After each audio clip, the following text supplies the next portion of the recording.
Hello and welcome. My name is Sunshine Amos, the CEO and Project Manager, Sunshine Resources. In this video, I will show you how to make hair shampoo at home. But before we go into the production proper, let me take you through the safety precautions you will take as you do this production. So let's go through the precautions. Do not make this preparation near naked flames or fire. Avoid direct contact of chemicals with the skin or eyes. Keep all chemicals out of reach of children and do not taste any chemical. Please ensure that you keep to these instructions to avoid any hazard. I will now go through the list of chemicals in the order in which we dissolve them in water. The first one in the list is called nitrosol. And the second one is called soda ash. The third chemical you're going to add to the solution is called sulfonic acid. And the fourth chemical is called foaming booster. And this is followed by the fifth chemical called caustic soda. The sixth chemical is vitamin E, and the seventh chemical is color. The eighth chemical is formalin, and the ninth chemical is perfume. Now let's go through the quantity of materials needed to produce about 5 liters of hair shampoo. Nitrosol 60 gram, soda ash light 200 gram, sulfonic acid 250 ml, foaming booster 250 ml, caustic soda 50 gram, vitamin E 30 ml, color 5 gram, formalin 20 ml, and perfume 40 ml. Now let me show you these chemicals one by one and then we go into the mixing properly.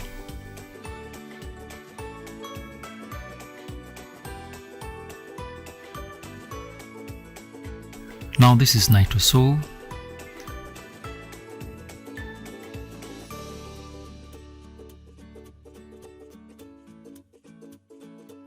and this is soda ash light. Here we are using soda ash light but not soda ash dense. We're using soda ash light. And this is sulfonic acid. This is foaming booster.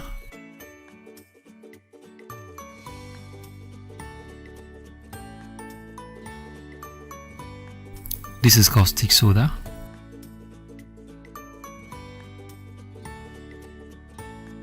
And this is vitamin E. This is the color we're going to use. This is formalin. And this is perfume. So these are the list of chemicals we're going to be using in this production. The next thing we're going to do is to measure some volume of water into a container. The total volume of shampoo we're going to be producing here is 5 liters. So we're going to add water to the volume of just 5 liters. This means that all the volume of water we're going to be using shouldn't be more than 5 liters. So now we're going to add nitrosol to the water. Please, when adding nitrosol, add it gently, bit by bit, and at the same time stir very well. This is to ensure that it doesn't form lumps or seed in the solution of nitrosol. As you're adding, keep stirring and stir very hard. Keep adding and keep stirring at the same time until the solution becomes very thick, depending on the kind of nitrosol you're using. Now the kind of nitrosol that I'm using here is a type that as you keep adding, it gets thicker and thicker. The more you add, the more thicker it becomes. But there are other forms of nitrosol that does not behave like this. If this is the type you have, as you keep adding, it keeps getting thicker and thicker. When I get the kind of thickness that I want, then I have to stop adding. Make sure you stir very hard so that lumps are not formed.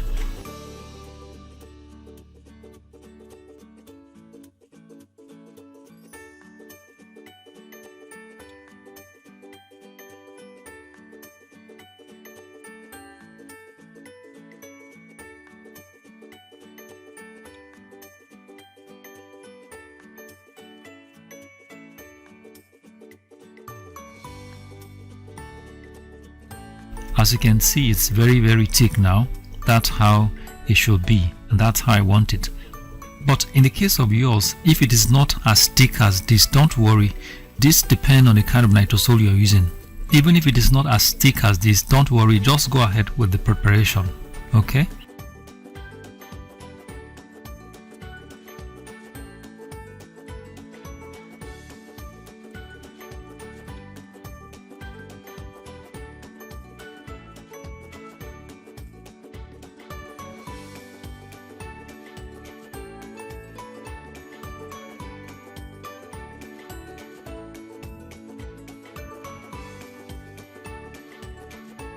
Now we're going to dissolve the soda ash light.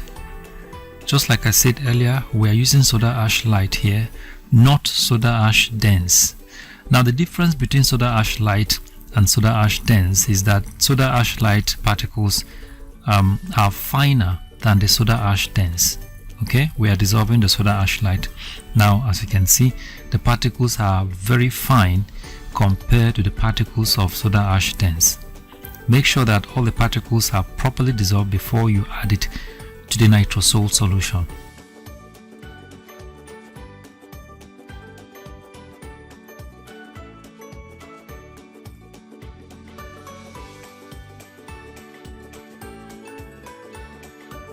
Alright, now we'll transfer the solution into the nitrosol solution. As you keep adding the soda ash light, keep stirring the overall solution of the nitrosol and the soda ash light.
Alright, the next solution we're going to add to it is sulfonic acid. We're going to add sulfonic acid to it now.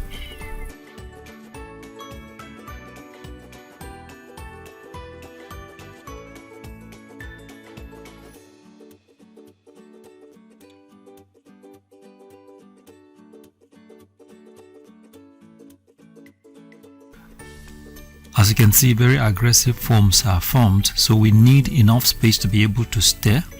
So we have to transfer the solution to a bigger container. We will now transfer the solution to a much bigger container so that we'll have enough space to stir the solution.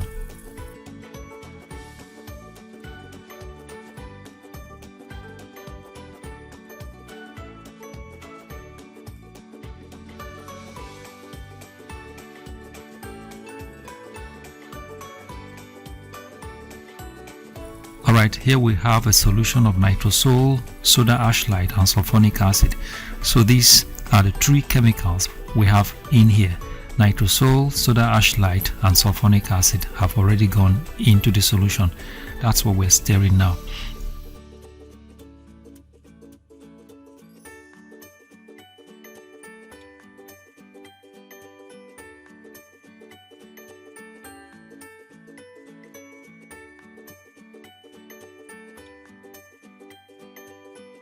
So the next chemical we're going to add to this formulation is foaming booster. Foaming booster is what we are adding to it now.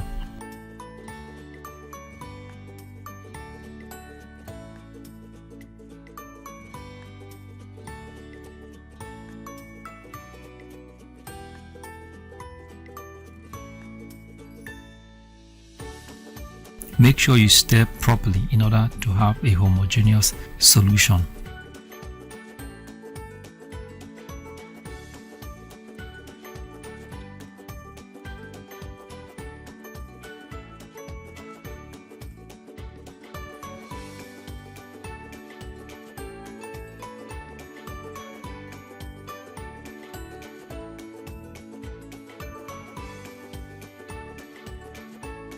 And now we're going to add caustic soda to it. So first and foremost, dissolve the caustic soda in water in another container before you pour the solution of the caustic soda into the final shampoo solution. Just like we did in the case of soda ash light, this is to avoid lumps being formed.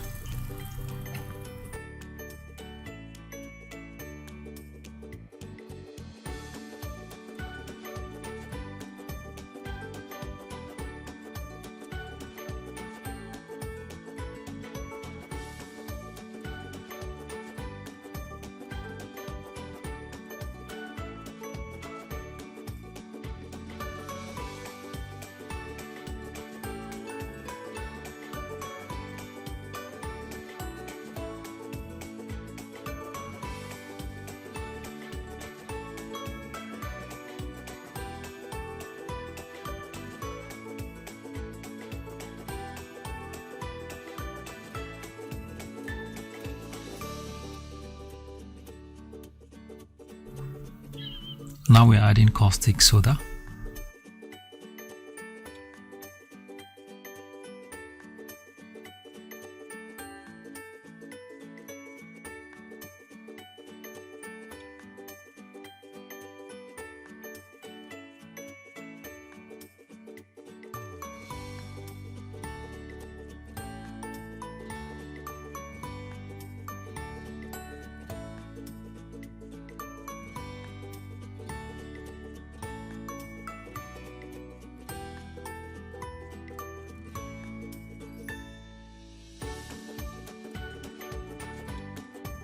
The next solution we're going to add to it is vitamin E. Vitamin E is what we're adding now.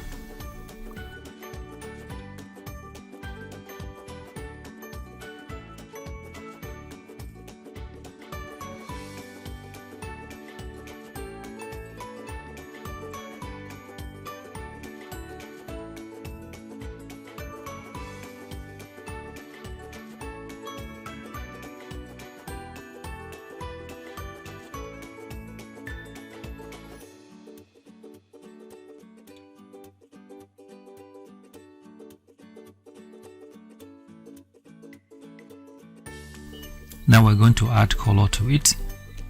This is the color we're going to use. This is the color we're using here. Our shampoo is almost ready, as you can see.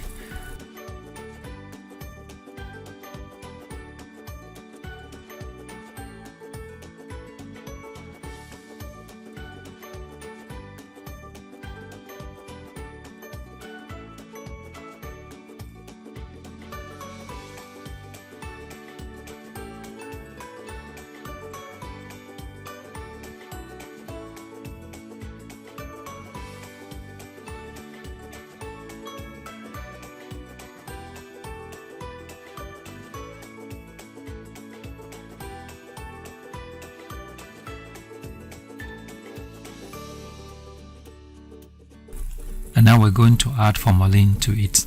Formalin is used as preservative here. Our shampoo is almost ready. We have only one more chemical to add to it, and that is perfume.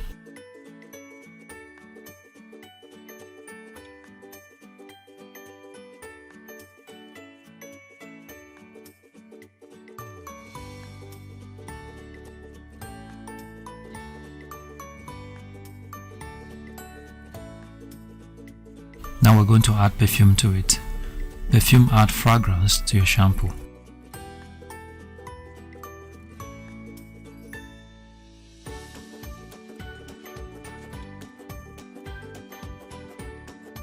As you can see, our shampoo is ready for use.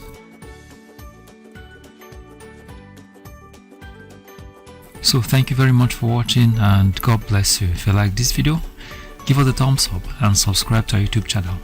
Thank you very much for watching.